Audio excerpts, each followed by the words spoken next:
Welcome to ACOTS. Today we're going to be looking at a classic game. This is a game I saw when I was very young, and it made me be afraid of the Yugoslav attack against the Sicilian Dragon. And I think for a lot of grandmasters after this game, people sort of refrained from playing at least this version of the Sicilian Dragon. So it's Fischer was playing Lassen, and after e4, c5, the Sicilian, knight f3, d6, d4, c takes, knight takes. This is all theory. Knight f6, knight c3, and here black has a choice of different set of systems to go into, and Lassen chose g6, which is the Sicilian Dragon. Fischer believed in this system, starting with bishop e3, bishop g7, f3, and the idea is that white wants to play queen d2, but if you play queen d2 immediately, you run into knight g4, and suddenly your whole setup is disturbed. You have to play bishop g5, and after h6 you're playing a completely different system. So he plays f3 so that when he plays queen d2, knight g4 is not possible. So here, castles, queen d2, knight to c6, and white plays bishop c4. Again, you have to be very careful. You want to play castles long, but if you do that, black has got this resource to play d5, and after pawn takes, knight takes, let's say, pawn takes, knight takes, pawn takes. If you accept this pawn sacrifice, black has got a counter with queen c7, and if you have two options. You could take the rook on a8, which the computers think it's equal, or you could play queen c5, and in both cases I think it's not favorable for white. If you take the rook, there is bishop f5, threatening mate, the queen and the bishop, and you have to sacrifice your queen. King takes, and although this position is regarded as equal, black has got a queen and two bishops looking at the king. I don't think it's that simple practically. If you look at the queen c5 idea, it seems worse, because now black just continues the attack, but with everything. Now the bishop, so he's threatening mate. You have to play queen a3, and after bishop f5, both rooks are gonna come onto the c and b farms, and this is not a pleasant situation. So interesting enough though, here I think one blitz game I played once, after castles long, d5, what happened here? Black, white actually played something interesting. Played king b1, yeah, and I struggled to actually prove an advantage here, because I think I lost one of the games, and then I managed to get a better position with the next, but still didn't win that game. So I think, okay, knight takes d4 is important to play, and after bishop d4 to take on e4, f takes e4, and I played this particular setup, but it became clear to me that actually this position is not as simple as it looks. You always have this to worry about giving up a bishop for a knight on d5. So interesting idea if you are prepared for it. But okay, bishop goes to c4, and knight takes d4, bishop d4, and here Lassen goes bishop e6.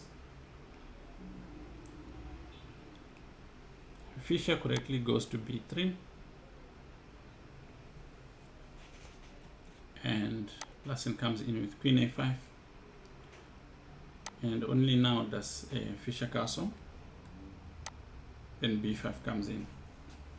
He goes king b1, a necessary move in most Sicilian attacks where you castle opposite sides. b4, knight goes to d5, and after bishop d5,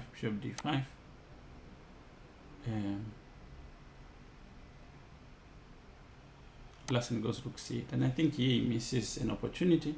I mean, it's quite easy to see that this bishop is a very strong piece, so he should have just taken it off. After knight d5, e d5, queen d5, queen b4.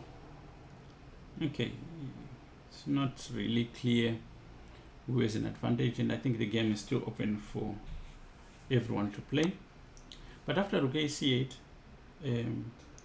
Fischer correctly saves this bishop, and not only is it good defensively, but as an attacking piece, it's actually quite a dangerous piece in this position. So Lassen goes rook c7, and Fischer goes h4. Fischer almost had this down to a method. He would say push forward the h-pawns, open a file, sack, and mate. So after h4, queen b5, Black's attack is just very slow, and in this position it means a lot. So after h5, he goes rook fc8. Of course, taking doesn't really help. Taking just opens lines towards the king, because now Fischer's going to continue with g4, and the alternative of taking with the knight is worse, because now first he eliminates the defender on g7 and then goes g4, and here the queen is coming to h6 with check, and it won't be long before the breakthrough on the king side happens. So he goes rook fc8, trying to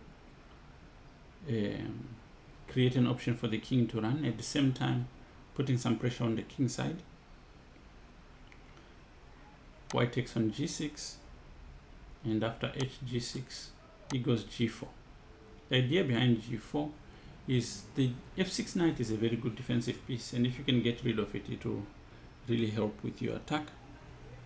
He goes a5, and just as he's about a move away from causing anything on the queen side, white strikes first with g5, knight to h5, rook takes, pawn takes, and now already the attack on the king side is started. So the sacrifice shouldn't really be surprising, because in these kind of setups, whoever arrives first usually succeeds, and from now onwards the attack won't stop. g6, taking advantage of the bishop, pin, and here black goes e5, takes on f7 with check, king goes to f8, and bishop goes to e3. Black goes d5, because there was a threat of queen takes d6 check. He goes d5, pawn takes d5, rook takes f7, pawn to d6, attacking the rook. The rook moves to f6, and here after bishop g5, it becomes clear that the rook is going to be to be given up. At the same time, the attack is not stopping. He plays queen b7 to bring some sort of defensive resources towards the king. Bishop takes,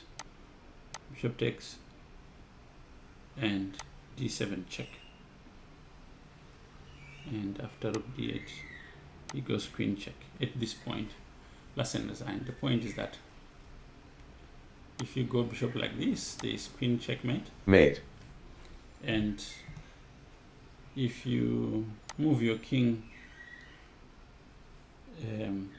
towards the king side after rook g1 check, king h7. Okay, it's just a matter of time before checkmate arrives, but it will arrive. So this is the game that pushed a lot of people off the Sicilian Dragon.